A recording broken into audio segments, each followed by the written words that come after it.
ઓમ શ્રી ગણેશાય નમઃ. જય શ્રી કૃષ્ણ મિત્રો. આજે આપણે સાંભળીએ સરસ મજાની એકાદશી માતા અને દરજીની કથા.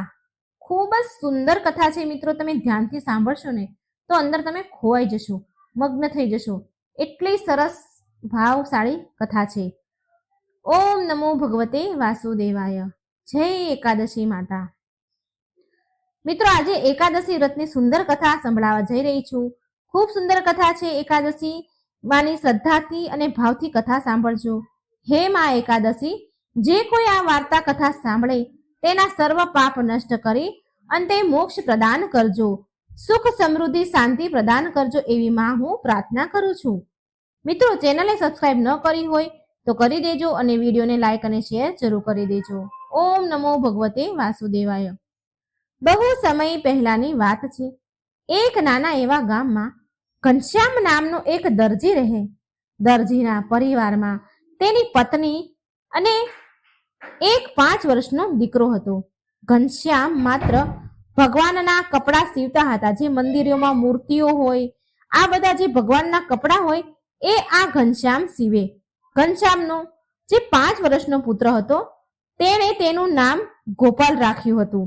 જ્યારે તેનો પુત્ર માત્ર 5 વર્ષનો હતો ત્યારે ઘનશ્યામની પત્ની બીમાર રહેવા લાગી અને એક ગંભીર બીમારીના કારણે તે સ્વર્ગવાસ થઈ. હવે તો ઘનશ્યામ એના પુત્ર ગોપાલને સાર સંભાળ પાલન પોષણ કરે છે. આવી રીતે ધીરે ધીરે સમય વીતતો રહ્યો. ઘનશ્યામ એના દીકરાને હંમેશા સારી રીતે સંભાળ રાખે છે, સાથે રાખે છે. જ્યારે એનો દીકરો 14 વર્ષનો થયો ને તો ઘનશ્યામે એના પુત્ર ગોપાલને પણ સિલાઈનું બધું જ કામ શીખવાડી દીધું.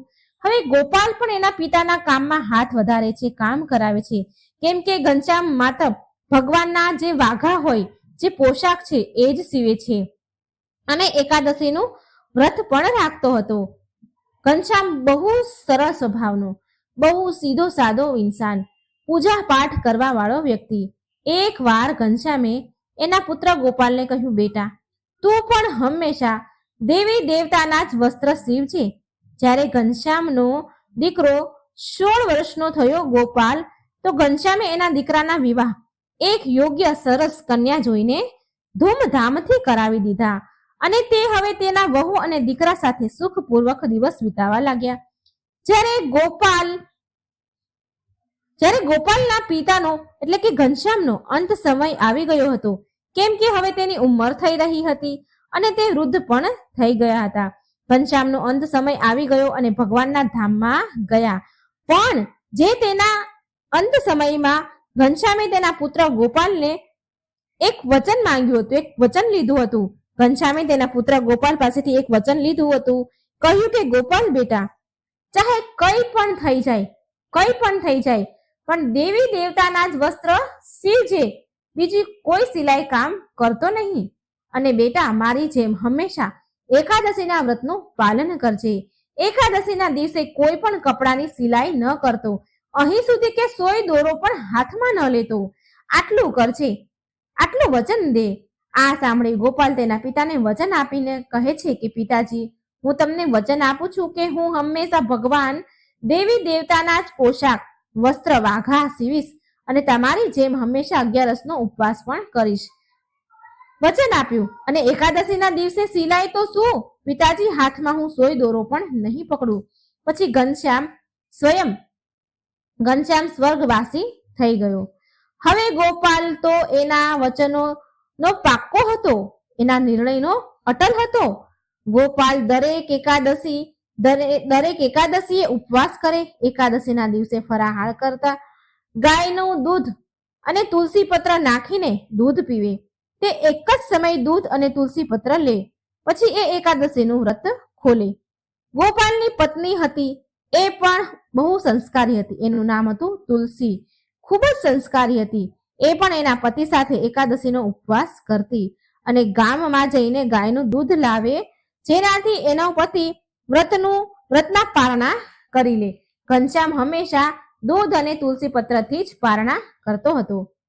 ગોપાલ, હવે એક દિવસ એવું થયું કે એકાદશીનું વ્રત હતું અને ગોપાલની પત્નીને ગામમાં ક્યાંય ગાયનું દૂધ ન મળ્યું. એ ગામમાં ઘણી બધી ફરી, ઘણી બધી જગ્યાએ ગઈ, પણ તેને ગાયનું દૂધ ન મળ્યું. હવે ગોપાલ અને તેની પત્ની, જેનું નામ તુલસી હતું, એ બંનેને એકાદશીનો ઉપવાસ હતો. તો દૂધ ન મળવાના કારણે બંને એકાદશી માતાને હાથ જોડી અને શરણામૃત, જે પાણી ધોર્યું હોય એ શરણામૃત અને તુલસી પત્ર લઈને એણે ઉપવાસ ખોલ્યો. ગોપાલ અગિયારસ માતાનો પાક્કો જ ભક્ત હતો અને ગોપાલની પત્ની પણ પતિવ્રતા સ્ત્રી હતી. અગિયારસના દિવસે ગોપાલ અને તેની પત્ની સિલાઈનું કોઈ પણ કામ કરતા નહીં. એ દિવસે ગોપાલ અને તેની પત્ની સવારથી સાંજ સુધી ભગવાનની સેવા, પૂજા, ભજન, કીર્તનમાં વિતાવતા હતા. આમ તેનો સમય વીતતો હતો.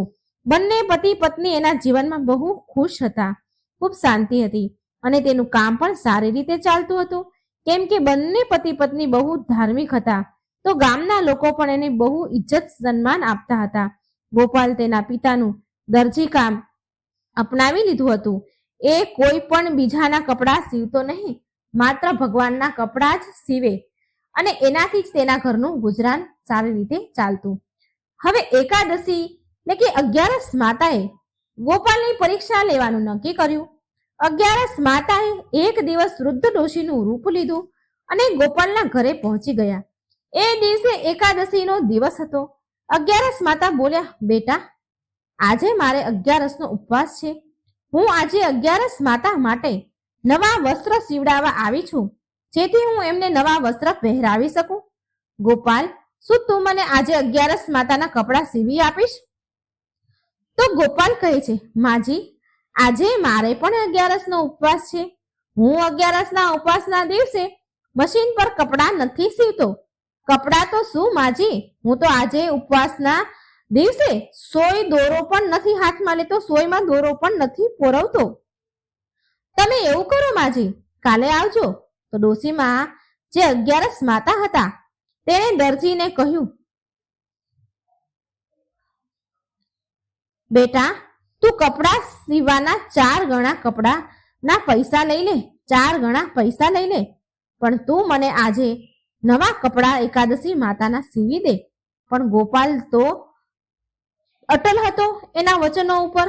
ગોપાલે તો ના પાડી દીધી અને અગિયારસ માતા વારંવાર કપડાં સીવવા માટે વિનંતી કરવા લાગ્યા કે ડબલ પૈસા લઈ લે, 4 ગણા લઈ લે, પણ મને કપડાં સીવી દે. પણ ગોપાલ એની વાતથી, વચનથી ડગ્યો નહીં.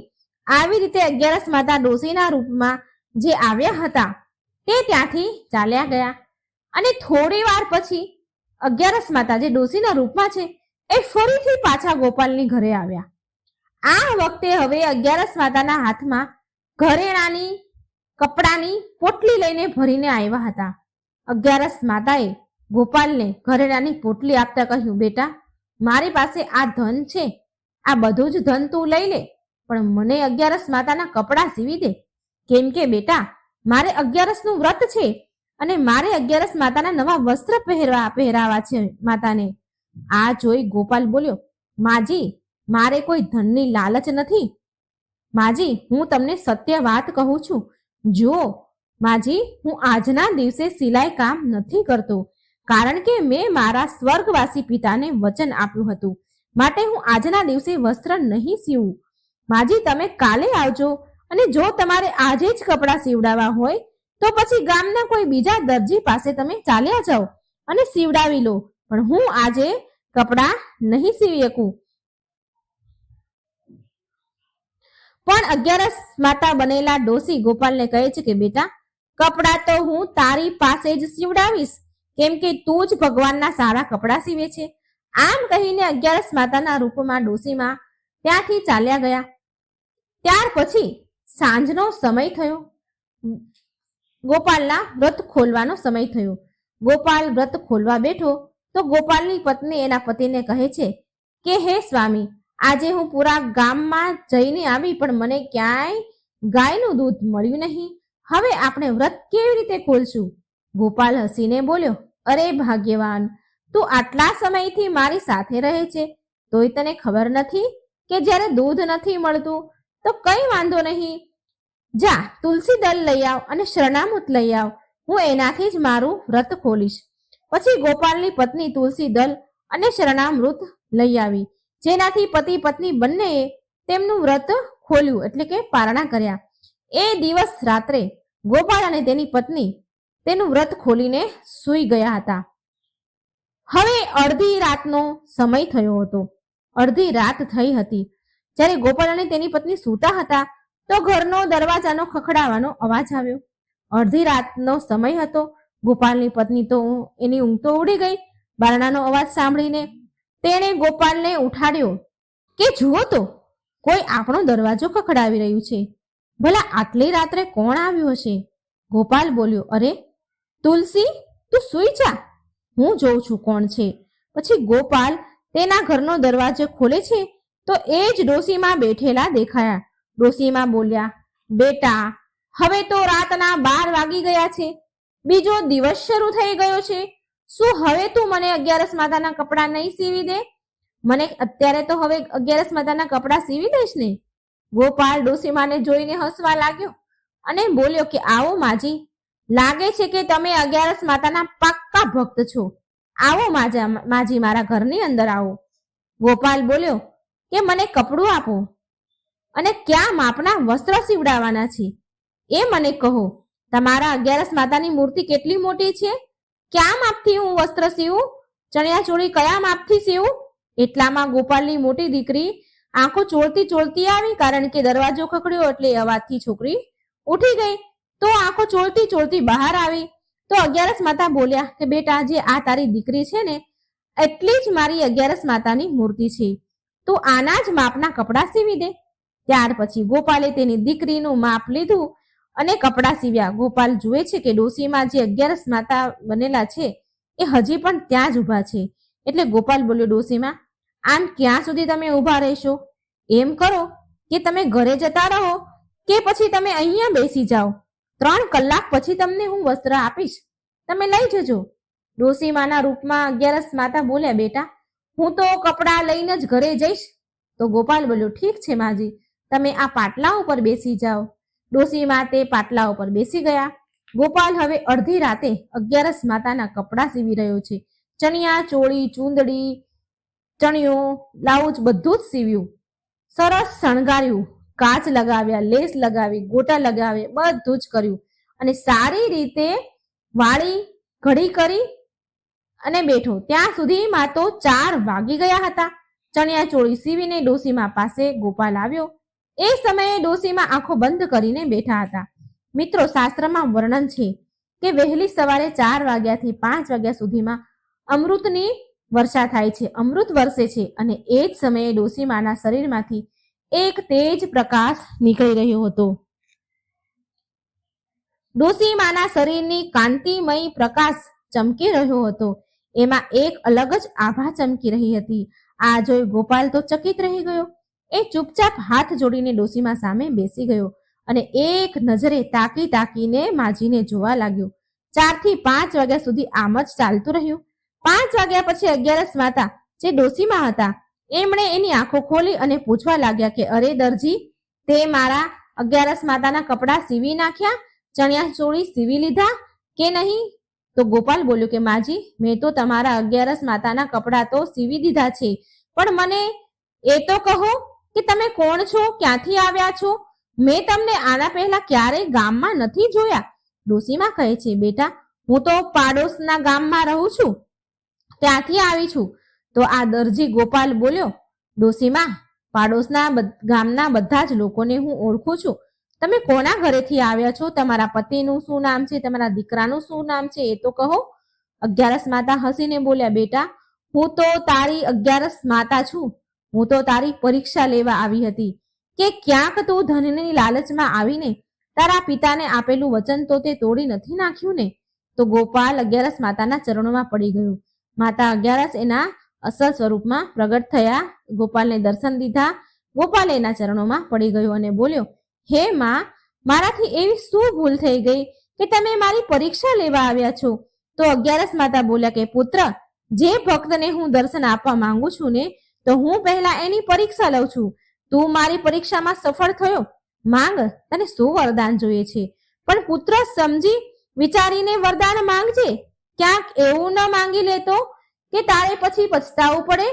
કેમ કે એક બ્રાહ્મણના મુખેથી નીકળેલો શ્રાપ, બહેન દીકરીના મનથી નીકળેલી હાય બદ્દુઆ અને રાજાનો આદેશ, બાણથી નીકળેલું તીર અને મારું દીધેલું વરદાન ક્યારેય ખાલી નથી જતું. ત્યારે ગોપાલ દરજી બોલ્યો, હે માતા, મારી પાસે ધન દોલત, ઘર મકાન, પત્ની, બાળકો, તમારા આશીર્વાદથી બધું જ છે. માં, જો તમે મને વરદાન આપવા ઈચ્છતા હો ને, તો મને એટલી શક્તિ આપો કે હું મૃત્યુ પહેલા એ જોવા માંગુ છું કે શરીરથી આત્મા કેવી રીતે નીકળે છે, મનુષ્યને મૃત્યુ સમયે શું શું કષ્ટ ઉઠાવવા પડે છે. હે માતા, આ મૃત્યુ પહેલા હું જોવા માંગુ છું. ત્યારે 11 માતાએ ગોપાલને વરદાન આપ્યું અને તથાસ્તુ કહ્યું અને એમ કહ્યું કે આ વાત તું કોઈને પણ કહેતો નહીં. જો આ વાત તું કોઈને કહીશ તો તારા અત્યાર સુધીની 11નું જે પુણ્ય ફળ છે એ બધા જ નષ્ટ પામશે. આમ કહીને 11 માતા અંતર ધ્યાન થઈ ગયા. આમ ધીરે ધીરે સમય વીત્યો. એક દિવસની વાત છે. સવારમાં ગોપાલને કોઈના રડવાનો અવાજ આવ્યો, બૂમો ચીસો પાડવાનો અવાજ આવ્યો. તો તેણે તેની પત્ની તુલસીને કહ્યું, અરે ભાગ્યવાન, જરા બહાર જઈને જોતો કે કોણ રડી રહ્યું છે. ગોપાલની પત્ની બહાર જોવા આવી અને કહે છે કે આપણા પાડોશમાં જે પ્યારેલાલ ભાઈ છે તેના અંતિમ શ્વાસ ચાલી રહ્યા છે. પ્યારેલાલના છેલ્લા શ્વાસ ચાલી રહ્યા છે અને તેની વહુ, પત્ની, દીકરાઓ રડી રહ્યા છે. ગોપાલ બોલ્યો, તો ચાલો આપણે પણ જવું જોઈએ, એ આપણા પાડોશી છે. બંને પતિ પત્ની ગોપાલ અને તુલસી પાડોશના ઘરે ગયા. પલંગ પર પડેલા પ્યારેલાલ છેલ્લા શ્વાસ લઈ રહ્યા હતા. તેના ઘરવાળા, આડોશી પાડોશી, ગામવાળા બધા જ ભેગા થઈને તેની પાસે બેઠા હતા. ગોપાલ અને તુલસી બંને ત્યાં જઈને બેસી ગયા કે એટલામાં પ્યારેલાલની દીકરી આવી અને તેના પિતા પાસે આવી. એટલામાં તો પ્યારેલાલના પ્રાણ પંખીડું ઉડી ગયા. માનો કે એના પ્રાણ તેની દીકરીમાં જ અટકેલા હતા. દીકરીને જોવા માટે જ એ તરસી રહ્યા હતા. દીકરીને જોતા જ એમનો જીવ ચાલ્યો ગયો. એવામાં ગોપાલ જોવે છે કે મૃતક પ્યારેલાલની જે હતા એના આત્મા શરીરમાંથી નીકળી રહી છે. પ્યારેલાલના શરીરમાંથી આત્મા નીકળી રહી છે. થોડી ઉપર ઉઠી અને પાછી મૃતકના શરીરમાં આવી ગઈ. આત્મા ફરીથી બહાર આવી, ફરીથી અંદર ચાલી ગઈ. આવું ઘણી બધી વાર થયું. આત્મા શરીરની બહાર જાય, પાછી શરીરમાં પ્રવેશી જાય. તો ગોપાલ દરજી એ આત્માને પૂછે છે કે તું વારંવાર મૃતકના શરીરમાં કેમ જઈ રહી છો? તો આત્મા બોલે છે, ગોપાલને કહે છે, આ મૃતક બહુ મોટો ધર્માત્મા પુરુષ હતા. હંમેશા દાન, ધર્મ, ઉપવાસ કરતા હતા. ક્યારેય તેના જીવનમાં એને ખોટું નથી કહ્યું, ખોટું નથી બોલ્યા. ના કોઈ ચોરી લૂંટફાટ કરી, ન કોઈની નિંદા કરી. તે હંમેશા બધાની મદદ કરતા હતા, હંમેશા બધાનું સારું કામ કરતા હતા. આ જીવે ક્યારેય માંસ, મદિરા, શરાબનું સેવન નથી કર્યું. તેનું મન નહીં પણ તેનું તન પણ સાફ છે, પવિત્ર છે. માટે હું આના શરીરને છોડીને નથી જવા માંગતી. આ સાંભળી ગોપાલ દરજી તો જોર જોરથી બરાડા પાડી પાડીને રડવા લાગ્યો. એના સંબંધીઓને બહુ આશ્ચર્ય થયું, એના ઘરવાળાને, એના સંબંધીઓને, કે આ દરજી આટલા જોર જોરથી કેમ રડી રહ્યો છે. મૃતકના સંબંધી ઘરવાળાએ ગોપાલને પૂછ્યું કે તમે આટલું બધું કેમ રડી રહ્યા છો? અને મૃતકના જે મૃતક પ્યારેલાલ હતો એના દીકરાએ એને પણ પૂછ્યું કે તમે કેમ રડી રહ્યા છો? જે સંબંધીઓ હતા એ પ્યારેલાલના દીકરાને પૂછવા લાગ્યા કે આ ભાઈ કોણ છે અને આટલું જોર જોરથી કેમ રડે છે? તો પ્યારેલાલના દીકરાએ કહ્યું કે આ તો અમારા પાડોશી છે. અને ત્યાર પછી મૃતક પ્યારેલાલનો દીકરો ગોપાલને કહે છે કે ભાઈ, તમે આટલું બધું કેમ રડી રહ્યા છો? ભાઈ ગોપાલ, આટલું જોરમાં કેમ રડો છો? શું મારા પિતાએ તમારી પાસેથી કઈ પૈસા ઉધાર લીધા હતા જે મારે તમને આપવાના છે? શું કારણ છે આટલું બધું રડવાનું? બતાવો ભાઈ. મારા પિતા તો 100 વર્ષની ઉંમર પૂરી કરી છે અને જીવીને ગયા છે. બધાએ દરજી ગોપાલના રડવાનું કારણ વારંવાર પૂછ્યું. પણ ગોપાલે કોઈને કંઈ જ કહ્યું નહીં. એટલામાં ધર્મરાજા આવ્યા અને મૃતકના શરીરમાંથી આત્માને ખેંચીને પરલોક ગયા. ધર્મરાજા અને આત્મા માત્ર ગોપાલને જ દેખાતી હતી, કારણ કે 11 માતાએ ગોપાલ દરજીને વરદાન આપ્યું હતું. એ જ વરદાનના કારણે ગોપાલ આ બધું જોઈ રહ્યા હતો. પણ તેના રડવાનું કારણ કોઈને એણે કહ્યું નહીં. આમ મૃતકની ક્રિયાવિધિ પૂરી થઈ. ધીરે ધીરે સમય વીત્યો. પછી 6 મહિના થયા ત્યારે એક દિવસ ગોપાલના સસરા, ગોપાલની પત્ની તુલસીના પિતા, એ ના છેલ્લા શ્વાસ ચાલી રહ્યા હતા, સ્વર્ગવાસ થવાના હતા. હવે ગોપાલ તેની પત્ની અને બાળકોને લઈને તેની પત્નીના પિયર ગયો. હવે ગોપાલના શાળા તેની પત્નીઓ બધી અંદરો અંદર વાત કરી રહી હતી કે ડોહો તો બહુ પાપી હતો, બહુ દુષ્ટ હતો, કેટલાય વર્ષોથી ખાટલામાં પડેલ હતા.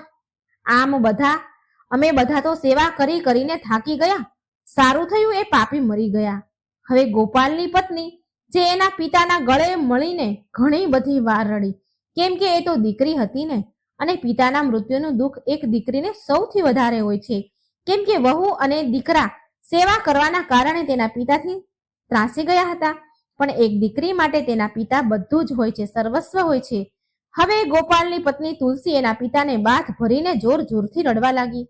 ત્યારે તુલસીના પિતાના શરીરમાંથી આત્મા બહાર નીકળી અને એક જ વારમાં ધર્મરાજા સાથે પરલોક જવા લાગી. ત્યારે ગોપાલે તેના સસરાની આત્માને પૂછ્યું કે તમે એક જ વારમાં પરલોક જવા તૈયાર થઈ ગયા, કેમ? ત્યારે તેની આત્મા ગોપાલને કહે છે કે જુઓ, આ વ્યક્તિ બહુ પાપી અને દુષ્ટ હતા. એને ક્યારેય કોઈ વ્રત ઉપવાસ નથી કર્યા, ન કોઈ દાન ધર્મ પુણ્યનું કામ કર્યું છે, હંમેશા ખોટું બોલ્યું છે, ચોરી કરવી નિંદામાં જ એ વ્યસ્ત રહેતા હતા. આ હંમેશા માંસ મદિરાનું સેવન કરતા, દારૂ સિગરેટ પણ પીતા. તેનું મન જ નહીં પણ તેનું તન પણ અપવિત્ર છે. માટે હું આના શરીરને છોડીને બીજા શરીરમાં જલ્દીથી જલ્દી જવા માંગુ છું. આ સાંભળીને તો ગોપાલ જોર જોરથી હસવા લાગ્યો. હવે ગોપાલને હસતા જોઈને ત્યાં આવેલા બધા આશ્ચર્યમાં પડી ગયા.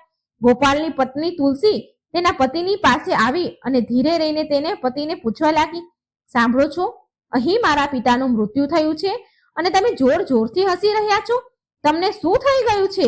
જ્યારે પાડોશીના પિતા મર્યા હતા ત્યારે તો બરાડા પાડી પાડીને બોકાહો બોલાવી બોલાવીને રડતા હતા, જેમ કે તમારો કોઈ સગો હોય. અને આજે જ્યારે મારા પિતાનું મૃત્યુ થયું છે તો તમે ખડખડાટ હસી રહ્યા છો. આજે તમારે મને કહેવું જ પડશે, શું વાત છે, શું કારણ છે આનું? ગોપાલ બોલ્યો, સમય આવવા પર હું તને બધી જ વાત કહીશ તુલસી. તુલસી બોલી, ના હો, પહેલા મને કહો કે મારા પિતા શું તમારા કોઈ દુશ્મન છે જે તમે એના મૃત્યુ પર રડવાની જગ્યાએ હસી રહ્યા છો?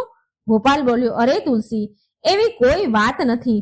અત્યારે અંતિમ સંસ્કારની તૈયારી ચાલી રહી છે. આ બધું પૂરું થશે પછી હું તને કહીશ.